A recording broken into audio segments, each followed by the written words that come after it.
Okay, the pot's been boiling for about 15 minutes, and I'm just gonna go ahead and add some vegetables that I cut up. I got some carrots, and then some. I like the long radish or the white radish. Okay, so I like that. One nice thing about white radish is it doesn't dissolve. Like if you put potatoes in, which you can, the potatoes have a tendency to just dissolve away, and then you wonder where all the potatoes went. So if you are going to use potatoes, put it in later, like 1 hour before it's done, like at the 2 hour mark. But carrots and turnips keep their consistency even if they're cooked a long time. And then I went through and I found some leftover celery sticks and some carrot sticks, a few pieces that's not bothering with trying to serve that as a separate item. So I'm just going to toss this in. Okay. Now, one nice thing about the meat at this point is it has shrunk, and so that leaves room for all these other vegetables. You could put it in at the very beginning, but a lot of times you won't have room. Okay.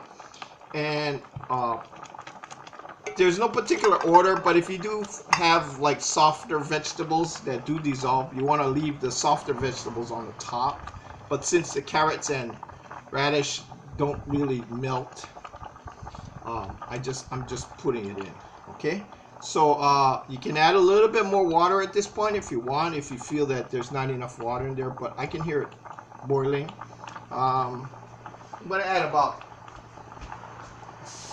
a quarter cup more, just a little bit, just to make sure I have enough moisture in there to cook the rest of the vegetables. Okay, so covers back on, it's still boiling. This will probably boil for another 15 minutes and it'll probably kick off. Now, if you want more liquid, but you don't want to add more liquid, because the problem with adding more liquid, it makes everything kind of watery, and it's hard to make it more flavorful because you have to let the water boil off, okay, to reduce the liquid. So instead of doing it that way, what you're gonna do is, if you feel that, oh, I don't want to go all the way down to the bottom of the pot, I want to have some liquid reserve, what you can do is, instead of waiting for the pot to click off, you could click it off now. Not now, but I mean, let's say in 15-20 minutes, when you see the vegetables look like they're starting to cook, and then all you have to do is flip it up on warm, which is right here. We flip it up on warm, and then it'll just cook the rest of the way from the residual heat, and the pot will keep it warm enough to keep cooking, simmering. Okay, but in this particular case, I'm going to let it go all the way through, because like I said, I want to keep it as simple as possible. Just let everything go automatically. Okay.